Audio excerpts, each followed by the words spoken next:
Hi, welcome in a brand new year. Welcome in 2023. At the beginning of the year, it's a good opportunity to think about the topics that are going to be very important throughout this new year.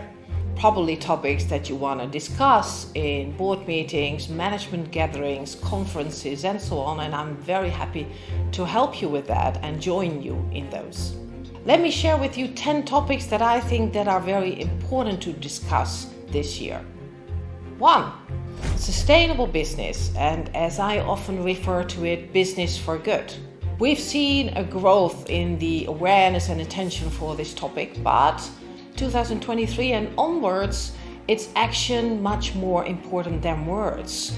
We are all aware of the importance. We have set the first steps, but now it's about scaling up and really creating a situation in which your company profitably creates business for good. I have done extensive research around the globe about cases of front-running companies and how they do this, how they create positive impact, not only treating sustainability as a risk, which I always refer to as the back door, but also the front door, creating huge growth opportunities and profitability moving forward. That can be done. Business for good is good business. Frontrunner companies disclose how they do it. I have exciting examples from around the globe.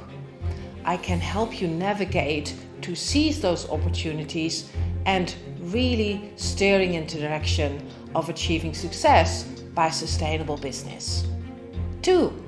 ESG investing, sustainable investing. Capital steers the world. So capital to achieve sustainability around the world is hugely important, if not the most important thing to achieve. Yet, it is easier said than done. And throughout the years, and I look forward to doing that this year as well, I have been doing talks for banks, investors, but also financial service providers, because we're all in the same ecosystem. We need to redirect capital more sustainable, we need to mitigate the ESG risks, but more importantly, seize the opportunity of ESG investments. Data providers need to help, accountants need to help, all kinds of service providers can support, and the whole movement needs to be that the majority of capital is invested sustainably. We have seen a tremendous growth, but much more is needed, and I look forward to talk to you about this hugely important topic, sharing all kinds of knowledgeable insights, new cases, new facts, and exciting outlooks on how it really can be done. 3. Circle economy. Sometimes you might think that we do a lot on this topic, that we have made great achievement and it's becoming more or less mainstream. It's even what I heard. But that's not true, unfortunately. Currently, our economy recycles only 8.6%, and that percentage is not going up because the world population is still growing, we have upcoming economies, so we're still walking backwards in a way, and we need to radically decouple growth and impact. In talks about circular economy, I share new insights, new numbers, examples, and great cases of front-running companies that show you how this can be done. And they don't only apply the circular economy in the sense that they are completely circular, but they also upcycle, bringing up waste into resources and bringing that back into the economy. And that's really the way forward to create value. It's a huge business opportunity, not only a risk. Let me stress that. And that business opportunity has the price of $4.5 trillion till 2030. So that's a vast market to unlock, and you should participate in that. So let me share with you how that can be done. 4. Obviously, leadership. And as far as I'm concerned, specifically purpose-driven leadership. Putting purpose over profit, putting purpose first, and purpose meaning starting with the end goal and reasoning back, and the end goal being the challenges of our world as we have named them in the Sustainable Development Goals, starting to think from those challenges back to how your company and you personally can contribute to those is one of the most important things for leadership nowadays. I share with you in my talks about purpose-driven leadership what it really means, how you can find your own purpose and that of your company, how you can repurpose if that is relevant, and then furthermore, how you can really apply that in a purpose-driven leadership, which is the most motivating thing for people in your company, your clients, your investors, and whoever, wherever in your ecosystem. Exciting examples and something which will move you and will really trigger to bring purpose forward in yourself and your organization. The fifth topic is diversity and inclusion, or diversity, equality and inclusion, DEI. It's high on the agenda for everyone, everywhere. There's still a lot of reputational damage, incidents, crisis due to the lack of diversity, equity and inclusion in companies and in our broader society for that matter. It's hugely important and it's often discussed, is it an ethical thing or is it a business objective? And of course in the end it's both. It's morally normal and it's going to be the norm to have a diverse workforce reflecting how our society has changed, because you want your company to reflect society, but it's also a huge business opportunity because again and again it's been proven that a diverse workforce in the end is much more productive and effective. So for both reasons it's important. But now, how do you do that as a company? What does it really take other than just getting other types of people to join your company? Because there's much more to it than that. And one of the most important things is the cultural change, because inclusion means an inclusive culture, and that means open-mindedness, the embracing of differences, of really being open to other points of view, and that comes down to a different leadership style. There are quite some front-running companies around the world that do this and apply this D&I agenda in a new way, in an innovative way, and I'm happy to share examples like that, and also how to apply D&I effectively in your organization in talks about diversity, equality and inclusion. 6, technology. And as I often call it, technology for good. We have just moved over the threshold of the 4th industrial revolution, and that revolution comes about with a broad spectrum of innovative technologies blended physically and digitally, like artificial intelligence, robots, Internet of Things, drones, advanced materials, and so on and so forth. But as we have seen the consequences of former industrial revolutions, and the world has paid huge price for that and is paying a huge price for that, now we have a choice and we have a responsibility to choose how to use and how to apply technology. Technology in itself, it's neutral. It's about the implications and the implementation that gives either a positive or a negative coloring. And so we must focus on trying to apply tech for good. Let me stress, that's not only something we have to do, but it's also a huge business opportunity. And most specifically, if you combine sustainability and technology in a way that it engages with new markets, there's huge growth opportunities, vast profit pools, and all kinds of new business models possible. 7. Next generations. New generations like millennials, Generation Z, Alpha and Beta are fastly moving into the marketplace and into your workforce.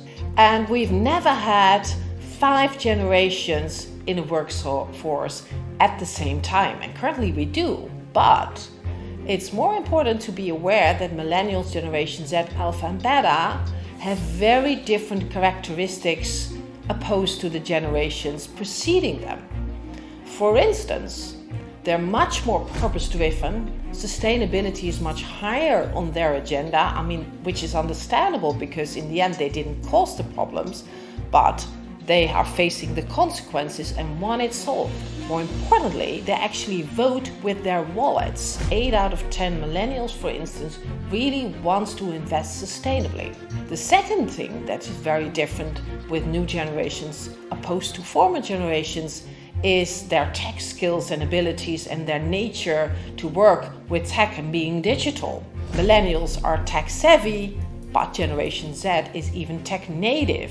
And the combination of those two things bring different demands in the workforce, very different demands from the client side, from the investor side, and from any stakeholder perspective.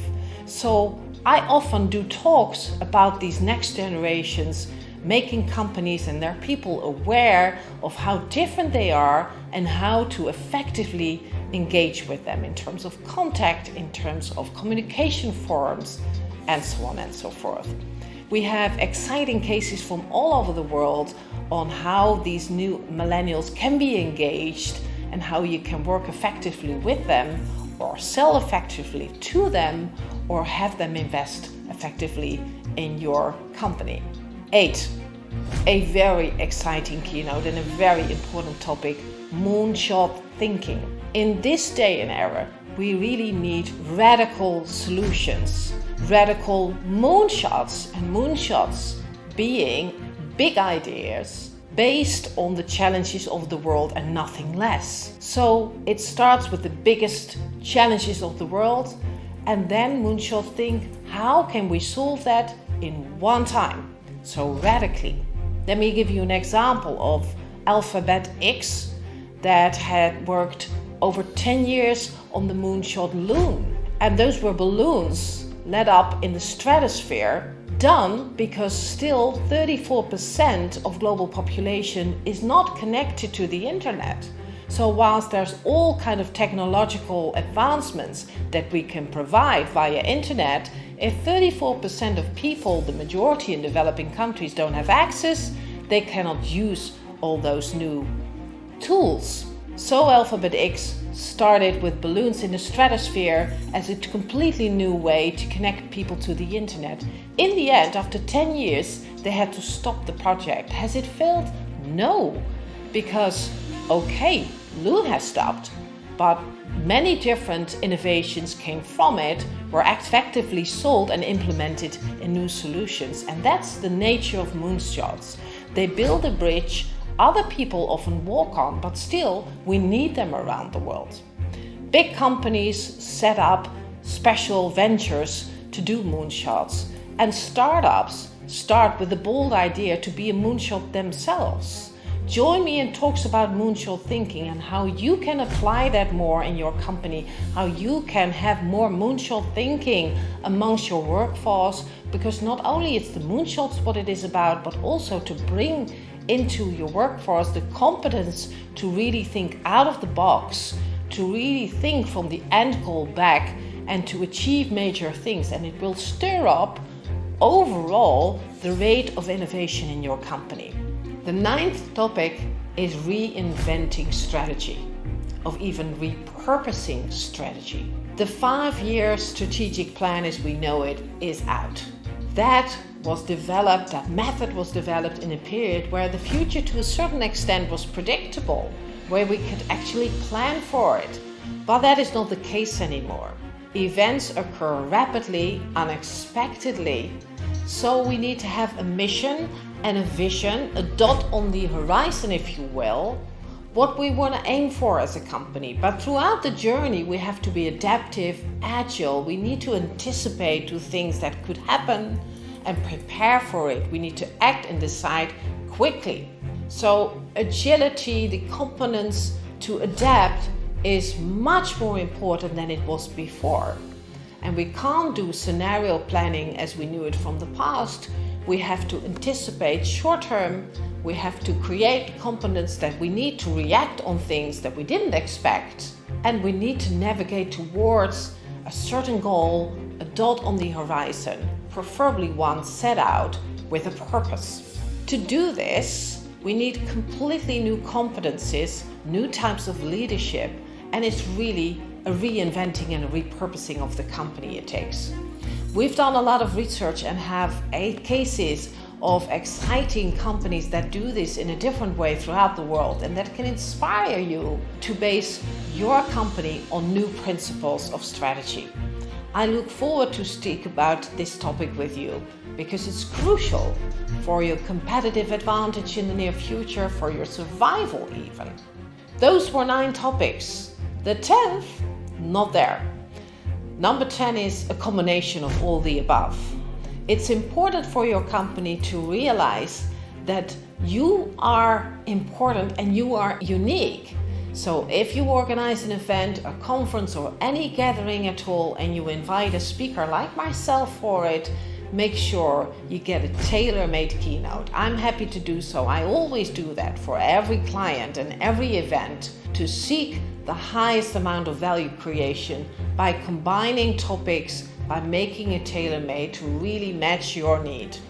I look forward to working with you on any of these topics this new year to achieve a great event together with you and to prepare your company and your leaders for the near future.